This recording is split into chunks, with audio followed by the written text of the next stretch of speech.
Good morning, good afternoon, good evening, anywhere you are streaming from today. It's January the 12th, and I'm so excited to be before you again today with another episode, a new week of journaling your journey with Jesus. And I am excited about where we are in the study and how deep we have gone so far into the Proverbs 31 woman. And I hope that just like me, probably you have had, let me just let me go to the chat and let me kind of remove this box because nobody's on this yet.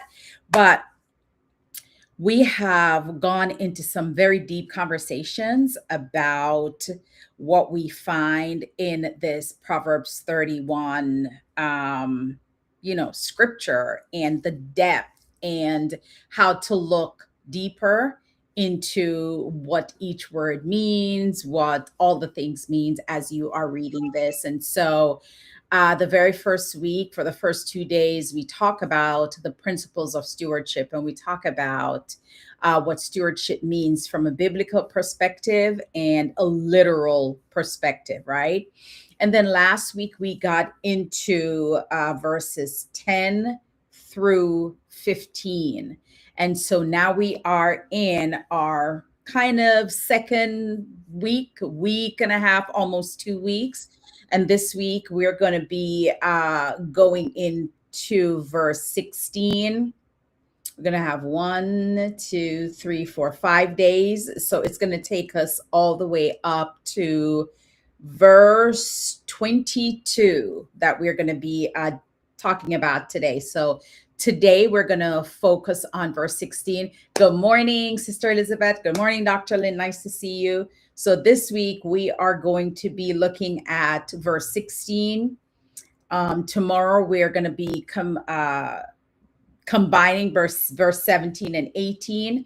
On Wednesday, we're going to be talking about verse 19. On Thursday, we're going to be talking about verse 20. And then on Friday, we are going to be talking about verse 21. So this week, we are focusing on 16 through 21. I'm excited about verse 16. I know that there's a particular verse in this Proverbs 31 that we all talked about. And let me see if I can find it. Yes, verse 25, and that's next week, right? I cannot wait to get to that verse because it's like an anthem for all of us. She's clothed in strength and dignity and walks without fear of the future. But what does that all mean? So I excited to start to unpack. Good morning, Sister Cheryl.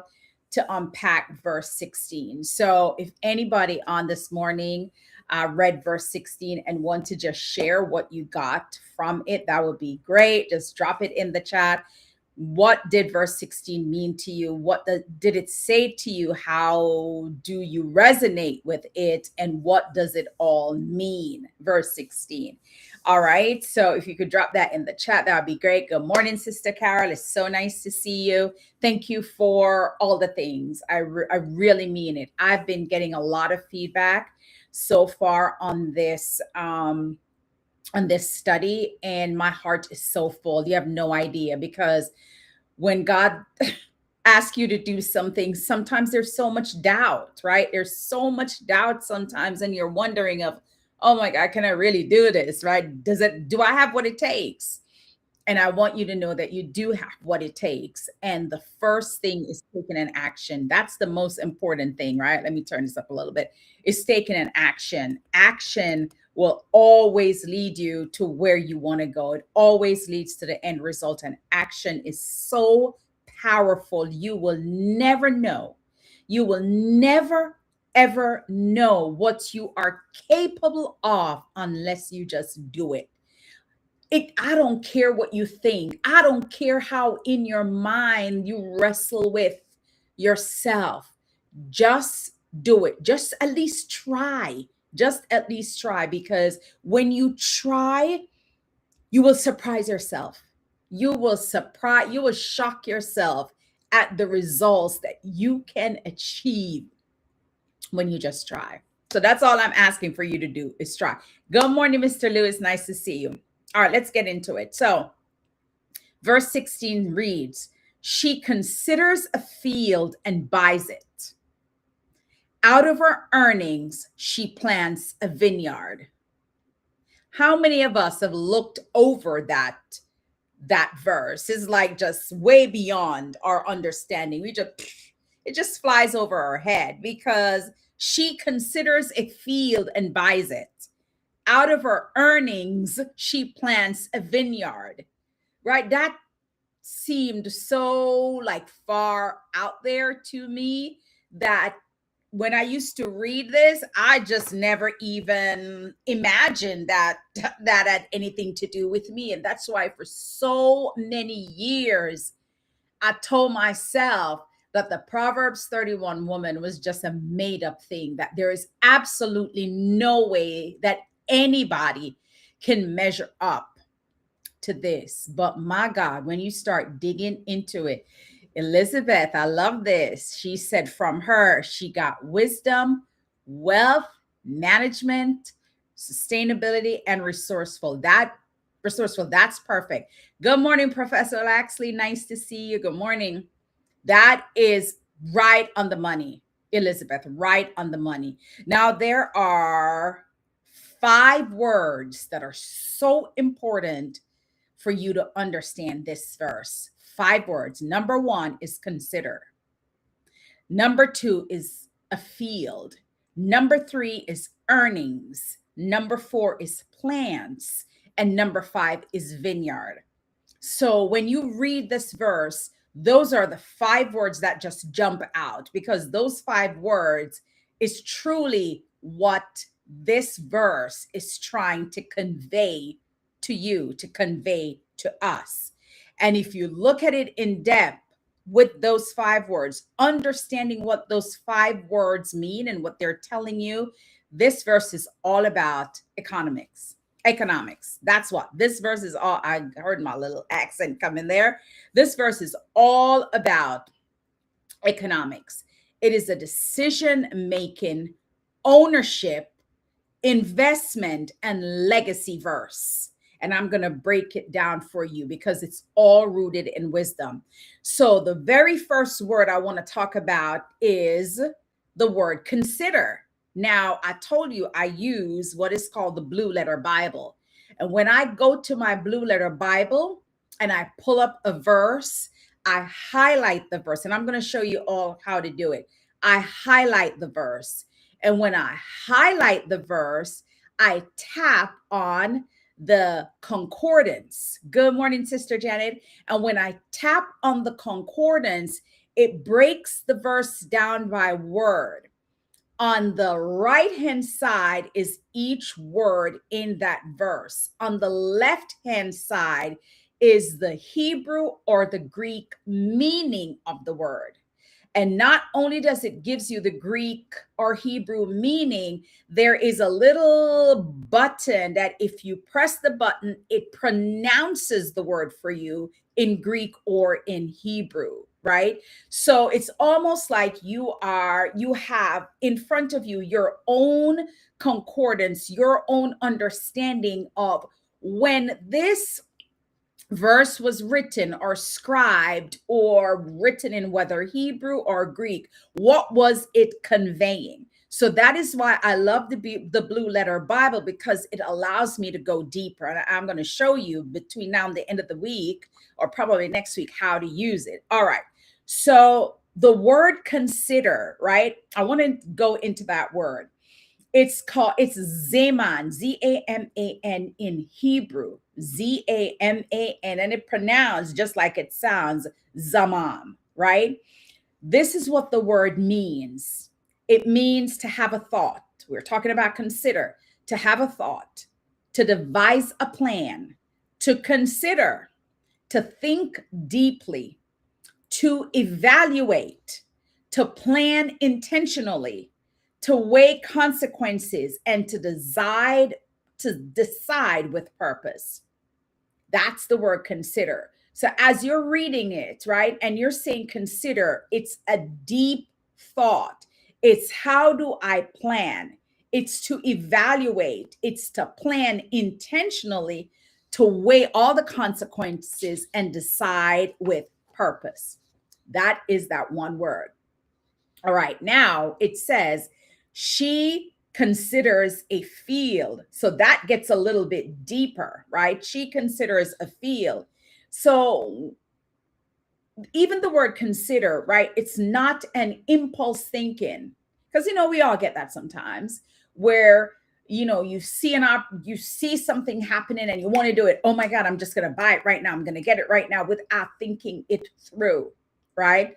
Sometimes impulse thinking is not wise. There is no wisdom associated with impulse thinking. It's almost like impulse shopping. You see something, it's attractive to you because of how they market it, because of how they promote it, and you think you need it. And so you jump and you buy it. And the next thing you know, oh my God, there is this guilt because you weren't wise in your thought process and you purchased something that you really didn't need, or it didn't work out in the right way. And so now you have to return it, right? I worked in retail for 25 years and I cannot tell you how many times people shop impulsively and then come back and return all of it. And they do it over and over and over again because it was like a vice, right? It was something that they did, and sometimes it was out of control. It was almost like gambling, and it's a real thing, right? But this is not impulse thinking. This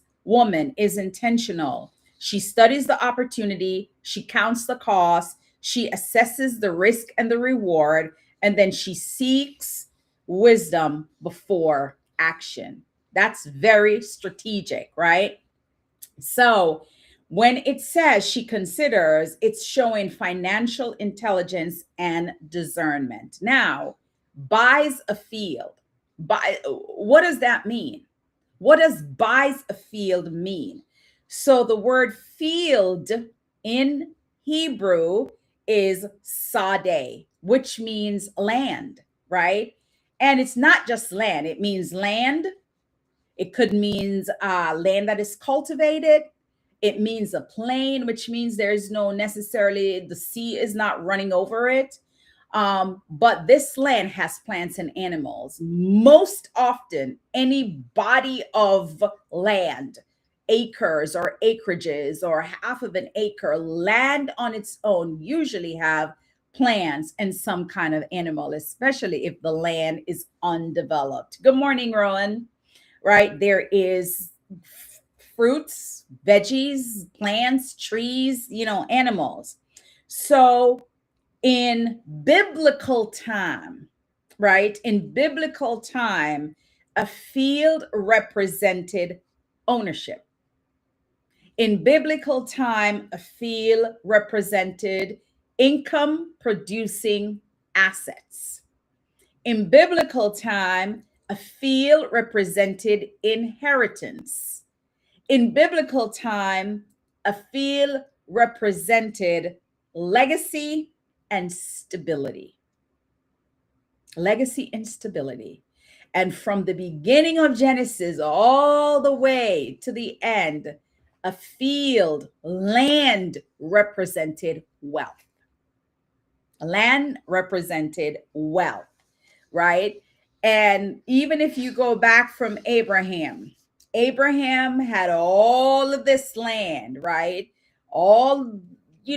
It was his son had the inheritance. So Abraham had Isaac, and then Isaac had Jacob and Esau. And we see that Jacob had 12 sons, and who were called the 12 tribes of Israel, and they all got land as a part of their inheritance, except Levi, because Levi was identified and chosen as the priesthood that came out of the tribe of Israel.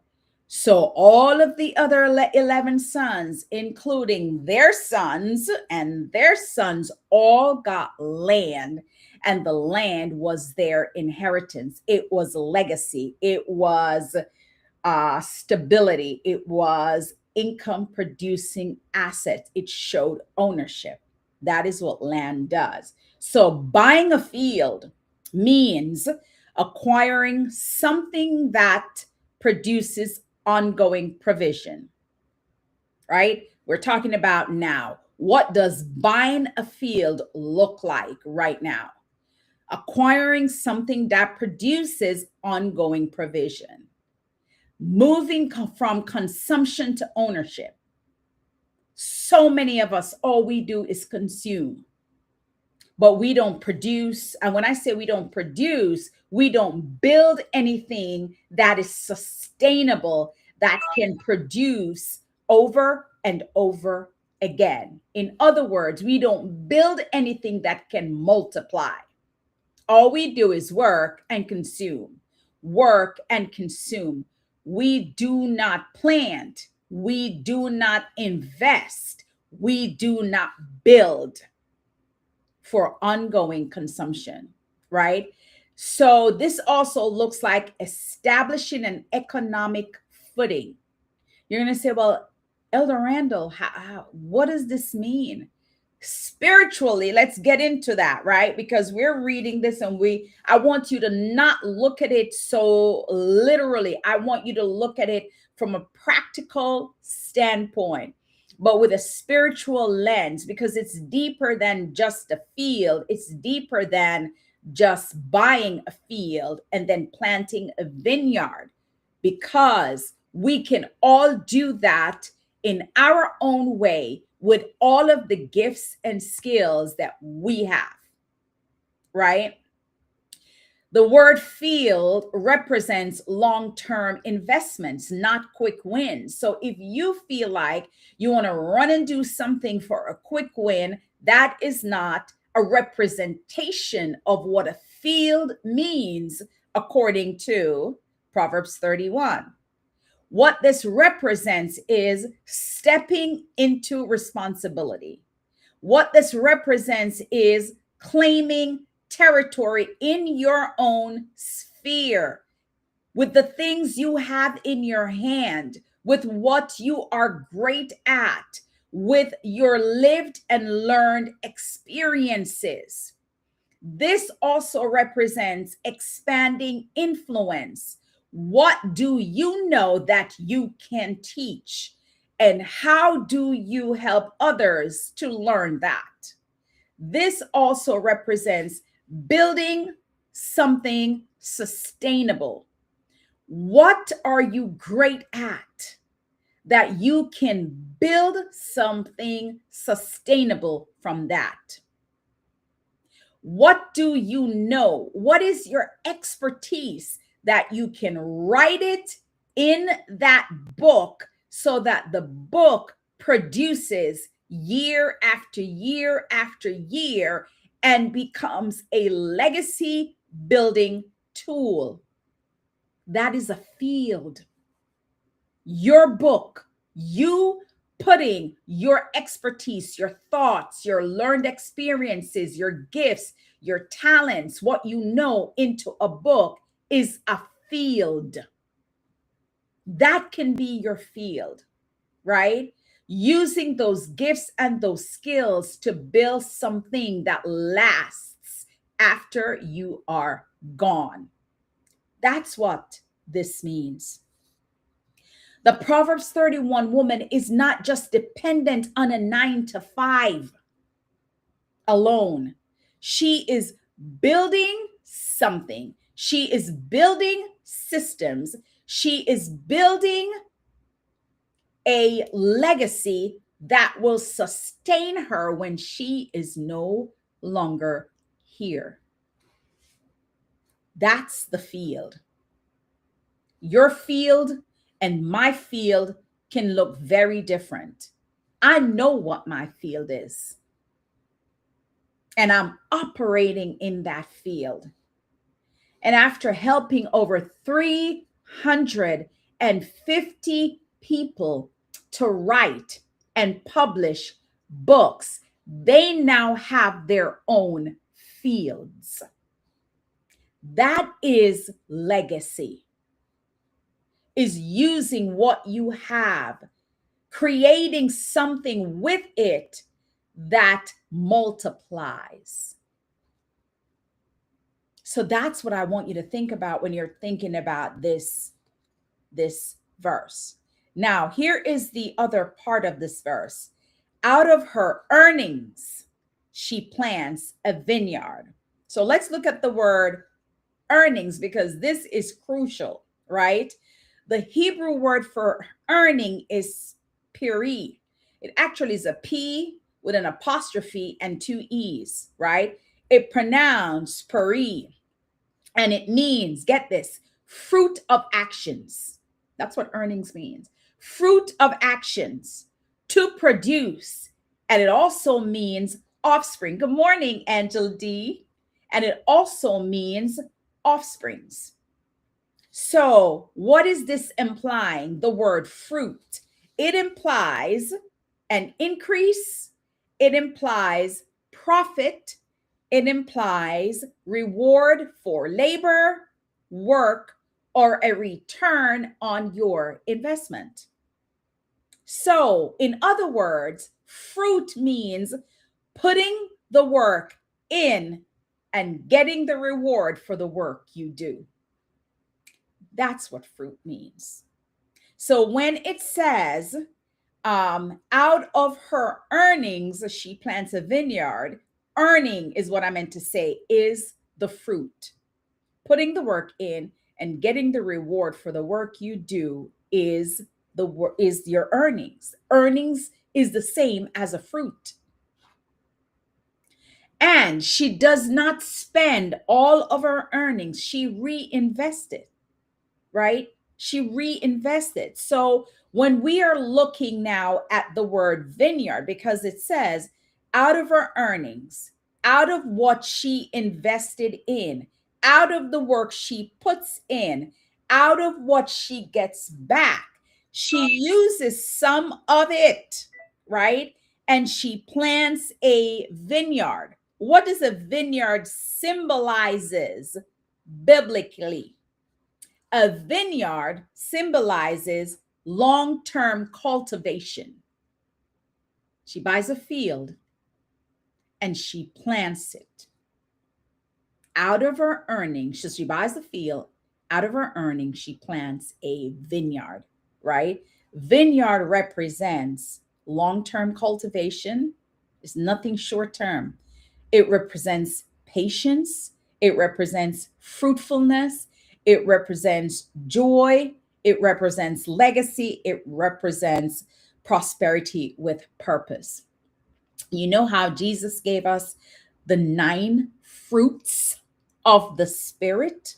Love, joy, peace, all of that. Patience, kindness, forgiveness, long suffering, all the things, right? So think about that spiritually as your fruit and your vineyard. Vineyard takes years to cultivate, so it is nothing short term. Rowan said there's some government who keeps importing but not able to export. They do not use their field to produce and provide goods and services. That is exactly right. Right? There's no GDP there because they are not producing on what they have or building on what they have. And it's hard to sustain. It's hard to sustain yourself when all you do is depend on a 9 to 5 and do nothing with the gifts and the skills and the talents that God gave you. You don't steward it. You depend on somebody else's system for you to survive. And then when that system fails, guess what happened to you? You fail. Because now you don't know what to do. This job that you've had for 8 years, 10 years, 12 years, 15, 25 years is now gone. So your income, what you were using to sustain your family, is now gone. What do? So many of us have these gifts and skills and treasures and abilities in our hands. We have a story, but we're afraid. We're ashamed. We don't want pride. Pride sometimes prevents us from showing up in a space and sharing our experiences because we feel like there is a stigma connected to it. And what do you know? God wants you to use that very same thing that you thought was a stigma to build something from it. That is why you went through it. That is why you went through the pain. That is why you went through the shame. That's why you went through the hurdle. It was to teach you a lesson and make you realize that your purpose is involved in the very same thing that broke you. And now, how do you take what broke you and plant it, develop it, invest in it, multiply it? Good morning, Apostle, right? So let me give you some corresponding verse to this whole thing about a vineyard, right? Because the vineyard symbolizes fruitfulness. The vineyard symbolizes patience, love, joy, peace, the fruits of the Spirit, right? Isaiah 5 and verse 1 says, my loved one had a vineyard on a fertile hillside. He dug it up and cleared it of stones and planted it with the choicest vines.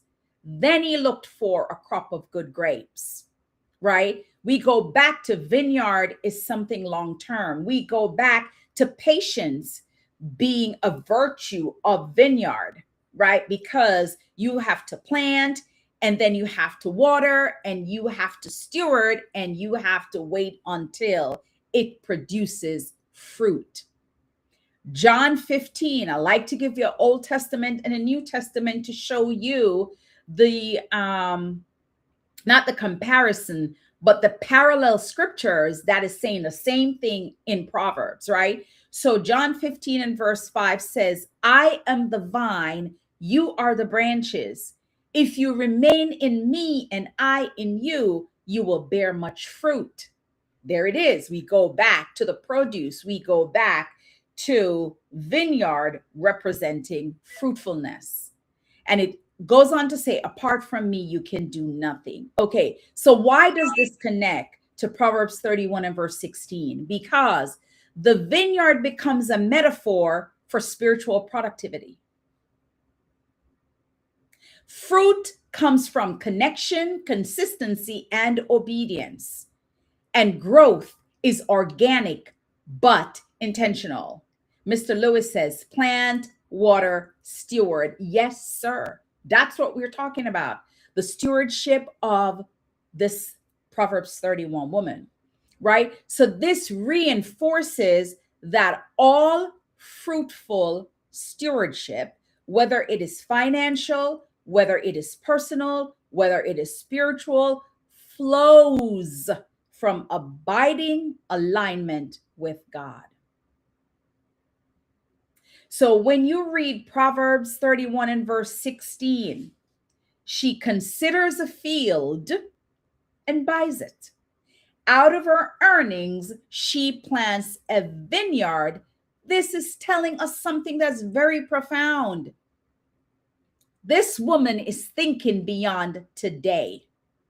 She is planting now to reap tomorrow. There's a stewardship pattern in this verse. 3. Let me tell you what the 3 stewardship patterns are in this verse, right? Remember, I broke down 5 things in this verse. Considers, I broke down field, earnings, plants, and vineyard. Let me tell you the stewardship pattern in this one verse. It is a 3-step kingdom principle. Number 1, discernment. She considers. That's discernment, right? She's thinking, what is best in this time of my life where I am right now? Then it says she buys. The kingdom principle here is ownership. Ownership. But that could be your ownership of your gifts, your skills, your talents, your lived experiences, your learned experiences, what you have in your hand. You already own that. However, you may have to invest to be able to perfect that craft. That is the ownership part. How do I steward what I have? By watering and pruning and investing.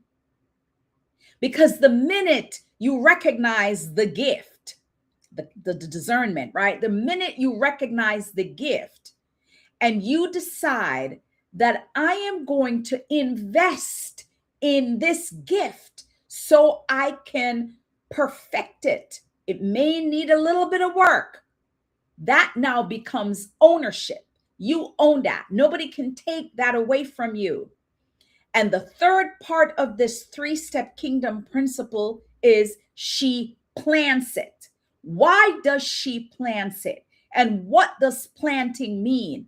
Planting means I am now going to multiply this thing.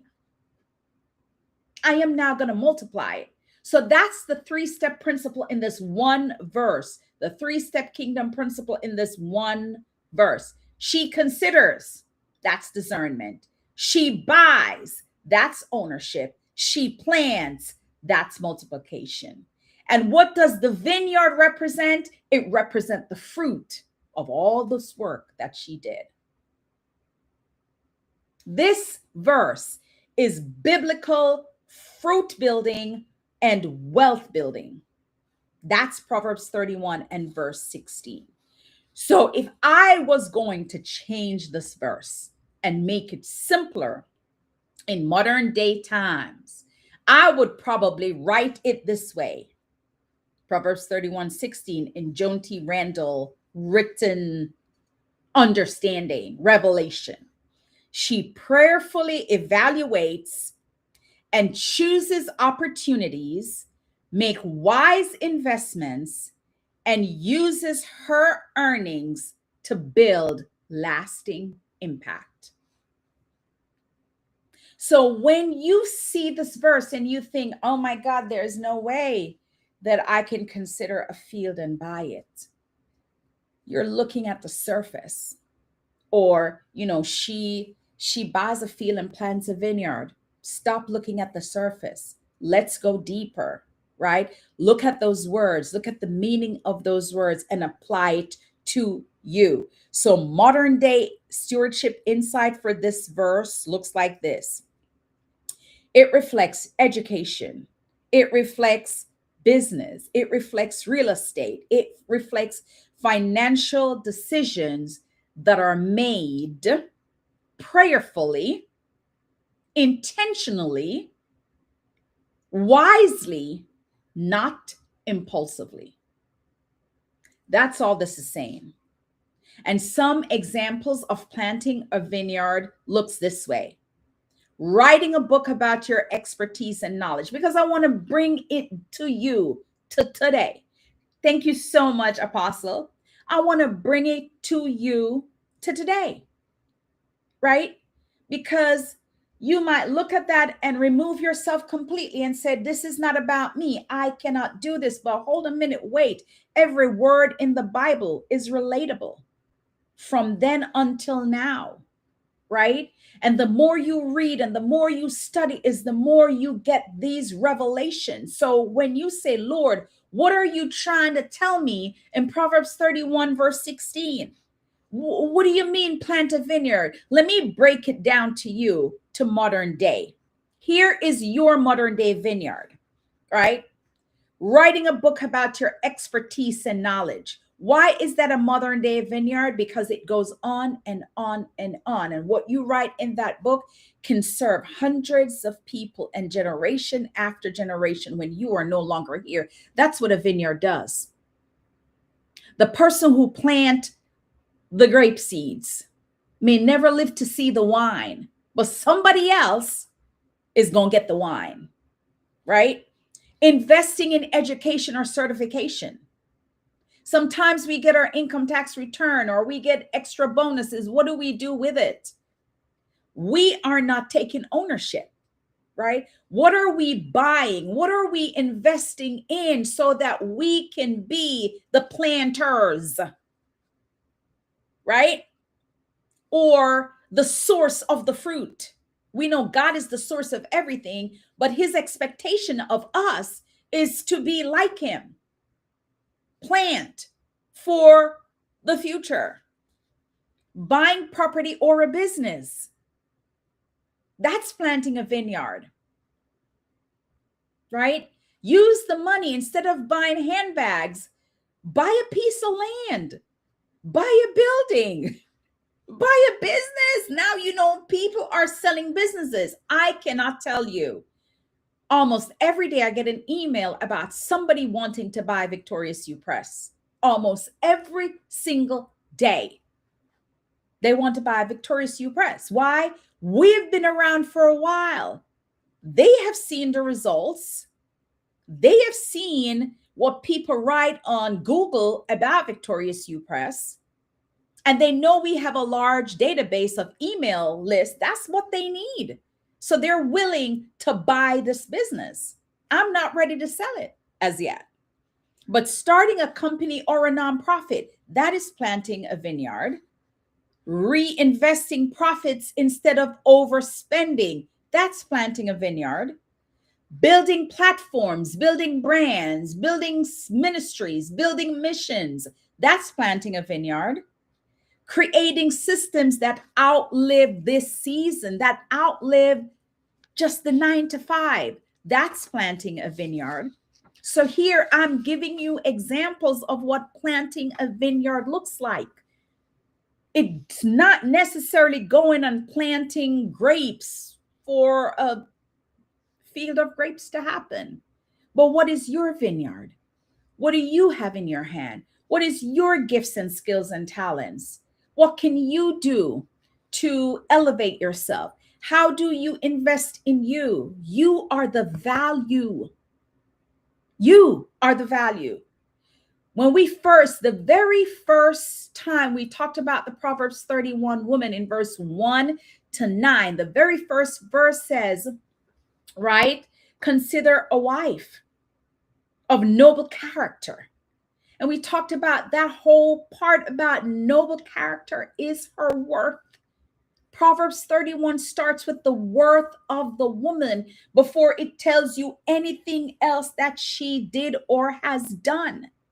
So you are the value. You are the worth. So invest in you. So that when you invest in you, that's what I talk about ownership. Investing in you is taking ownership of every gift and skill and abilities you have, so that you can multiply, so that you can plant.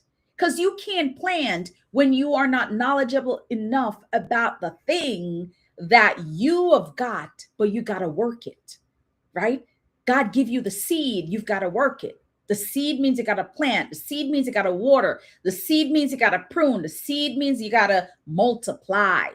Multiplication is what we're talking about. This woman is stewarding increase. She is planting. When you plant, it multiplies. And that is financial and fruitful stewardship. So here is some things that I want you to think about as I wrap up this morning. What are you considering investing in? And what are you planting? I want every person, whether you're watching now or watch the replay, to think about this. What are you considering? What are you considering investing in? And what are you considering investing in so that you can plant it, for it to multiply, for it to leave a lasting legacy? Wise women build assets for tomorrow, not just to get an income for today. That's wisdom. That's who she is. That's who the Proverbs 31 woman is. Wise. It's wisdom. It's character. It's work ethic, right?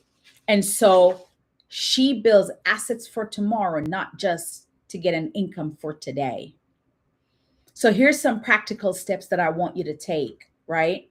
Review one financial habit you want to upgrade. That's a practical step I want you to take today.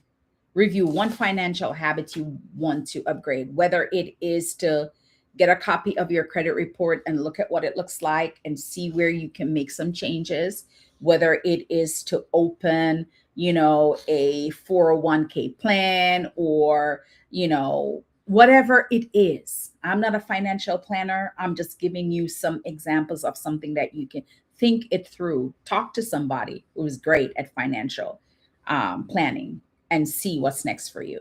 All right. And here's your reflection today. Your journal ready reflection is, what opportunity is God asking me to evaluate carefully? And how might he be inviting me to invest or reinvest for future fruit? I will say this to you because I just got that from the Holy Spirit. If you are here this morning and hearing me say this message is for you. It is for you. There is something that the Lord is asking you to do that you have been contemplating on. There's something that God is pointing you to invest in, but you have not done it because of fear or doubt or limiting beliefs. So if you're here this morning listening to me, this message is for you.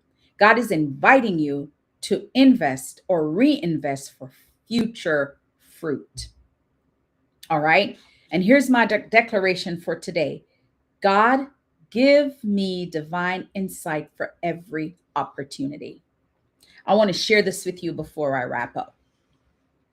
So I got a message about this yesterday, I think it was, or the day before.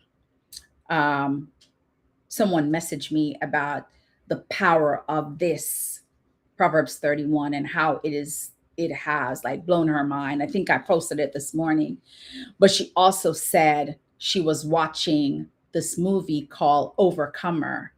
And she said, oh my God, Joan, when I watched the movie, everything that you have been teaching since you started, it just came full circle to me. So she invited me to watch it. So I went and I watched the movie Overcomer and I bawled like a baby. I'm telling you, it's powerful. It is so powerful. So here's something I want to leave you with this morning, right? Who are you when no one needs you? I want you to think about that. Who are you when no one needs you? When the children, the grandchildren, the job, the spouse, the work, the church, the ministry, the mission. Who are you when no one needs you? Who are you just by yourself, right? Your identity will be tied to whatever you give your focus to. This is real talk. Your identity will be tied to whatever you give your focus to. And what or who have you allowed to define you? Why? Because something or someone will always have first place in your heart if you do not know who you are. But when you find your identity in the one who created you, it will change your whole perspective. So today I'm leaving you with this. The most powerful weapon on earth is the human soul on fire with purpose. That's it. That's all I have for you today. All right, guys, I will see you tomorrow. Tomorrow, we are going to be diving in two verses 17 and 18 from Proverbs 31. And I want you to come back. And after you read it, I want you to tell me what you got out of it just on your own. And we're going to dive into verses 17 and 18 tomorrow. God bless you. I love you. Thank you for joining me. And I cannot wait. I have to read this before I go. Thank you for explaining Proverbs 31:16 so carefully and thoughtfully. The way you broke this down made me think about my grandfather. He did not own a lot of land. However, he planted a vineyard and a huge garden in the backyard. He was very patient as he cared for everything that would grow in the future. He demonstrated great stewardship, planning, and long term investment. He put work and effort into his long term investment that provided produce for his immediate and extended family and some of his neighbors. As kids, we love being in the vineyard, watching, learning, and enjoying the fruit of his labor. Wow, amazing. And um, my apostle said, great teaching. Great teaching. So I want to just thank you so much for being here. God bless you. I look forward to seeing you guys tomorrow. Take care. Bye.